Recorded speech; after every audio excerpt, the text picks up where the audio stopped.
Hello, today I'm going to be reading the My Little Pony fanfiction, My Little Pony, The Heart of Vietnam. We're going to be reading the first chapter. It is called Gun Down, and it is by Greyheart. So here we go.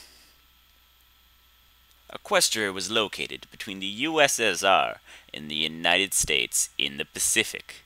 Equestria was transported through the great gates of time and space, where it appeared here on Earth. The true cause of this rift was unknown. The princess wanted to get her people back to the world where they came from. It was mainly because of the unrest levels of the indigenous population were off the charts. Celestia eventually decided to reach out to the most advanced countries and gain the help of America and USSR. Yeah.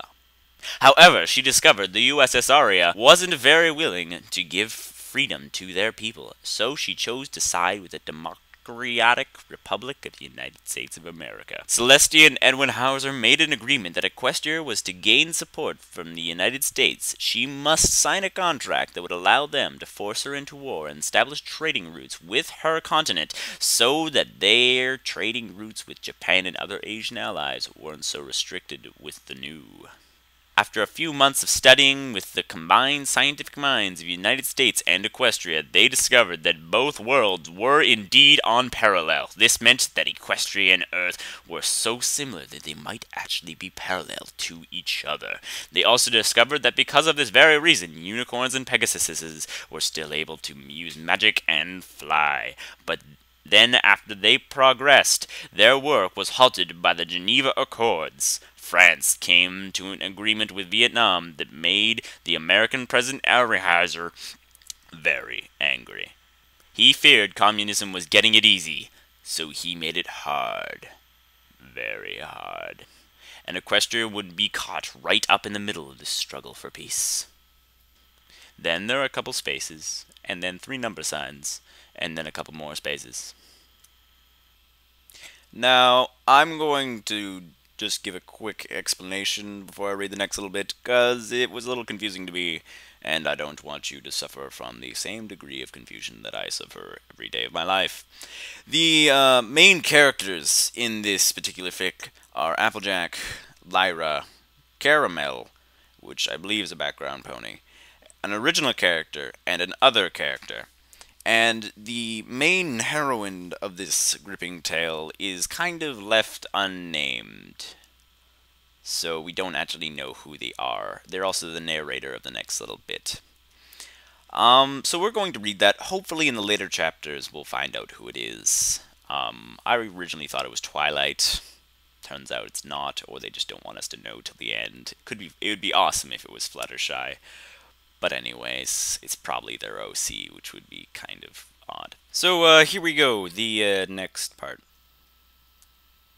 We were on a mission above the forest of Keisha, flying above in a standard American vessel Bell UH-1 Iroquois, also known as a Hulu.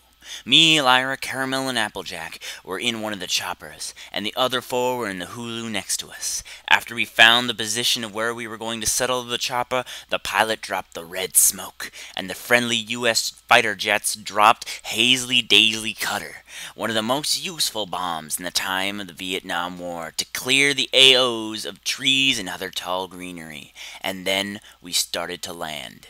Big mistake. Something started moving in the bushes, and then out of nowhere, an MLF heavy machine lit up, and the other Hulu, and the pony in the M60's head turned into a watermelon. The Hulu took a direct hit from an RPG, and it was blown out of the air. I was shaking in my boots, for this was my first experience in Nam. But I didn't care about the other chopper. I barely knew anyone in it. Our commander acted fast, and he knew that if we did not keep our act together, we would end up dead, just like the others. AJ, Mac, get on those guns! Pilot the hell out of here! Caramel ordered in broken English, and with that I took up the control of the mounted M60 and blazed it everywhere. I saw the flash of an AK-47 barrel. Yeah! Applejack screamed, getting excited while blasting away the M60. Go back to the hole where you crawled from, mother buckers! The pilot nodded and turned the hulu around. I heard a wave after wave of ammunition bullets whizzing past me and chipping all parts of the hulu. Then the bell started making pretty scary sounds, cranking noises, and it looked like we weren't going to stay in the air for another 5 minutes. The NLF decided to fall back into the dense vegetation of the Kasha forest, since we were pinning them with the M60s.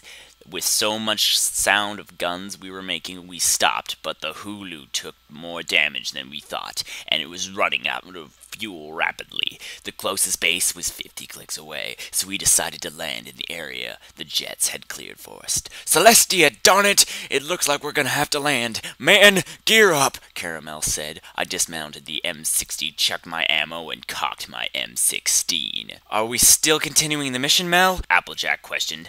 I mean, it's not like we got any air support, and I don't want to die, and I don't want my body to be paraded by those Asians in Chinatown. I laughed at Applejack's racist remark. In Vietnam, humor was the only thing that helped me from losing my sanity.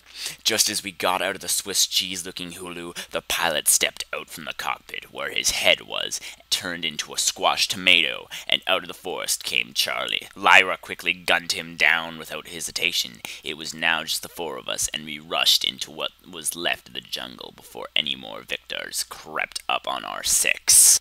And then there was a couple spaces, about 3 number signs, and then a couple more spaces, maybe plus an extra space. The jungle was all new to me, nothing like the ever-free forest. It was hotter and much moister than back home, and the trees were so much different. Not like tall oak trees, but like palms. We looked so tired and worn from fighting a tough, invisible enemy. None of us knew why we were fighting. They posed no threat to us, and while most of us, the equestrian army, were on the other side of the world trying to protect our family and friends. So, where's the nearest base we gotta trek to? I asked, since I hadn't been in Nam for that long and did not know my way around the jungles. North, we need to get back to clear parts of the K-Sha. Hugh is about 500 miles away from here. Useless, Caramel joked. So, that's what we did. We kept on high alert and stopped every time we saw a Victor Charlie patrol. If they got too close, we gunned them down with our M16s. After hours of trekking through the harsh Vietnamese jungles, it began to rain, and boy, that's when hell hit me. It rained, and it rained hard, the water soaking through my uniform and leaching onto my skin. Leeches and insects were crawling all over my body. My feet felt completely numb, but I didn't dare stop to take a rest, for the group would leave me behind. But not Applejack. Every time I fell, she was there for me, and so was I.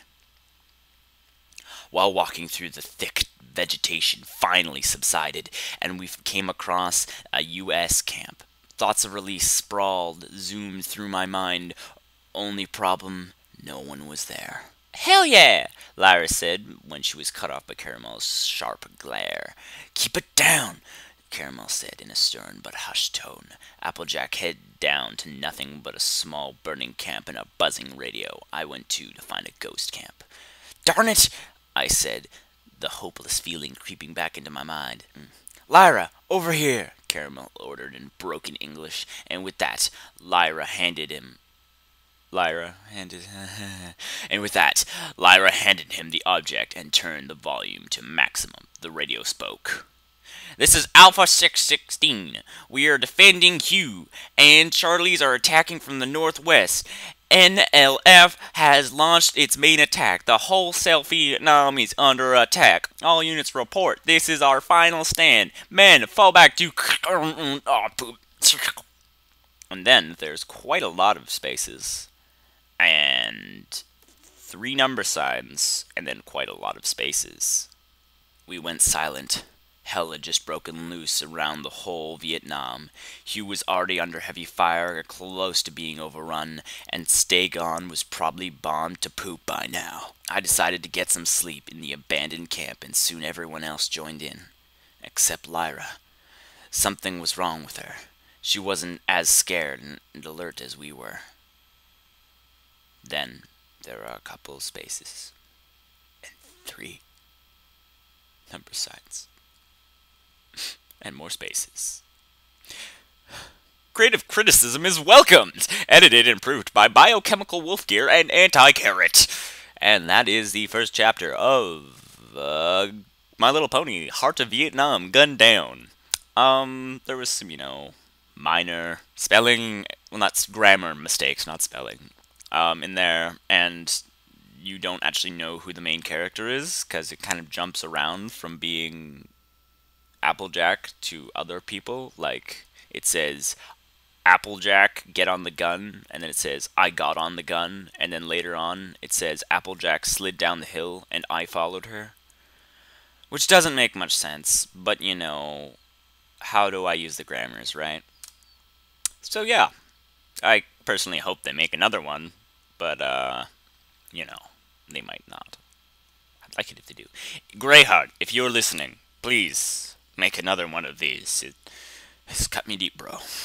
Cut me deep.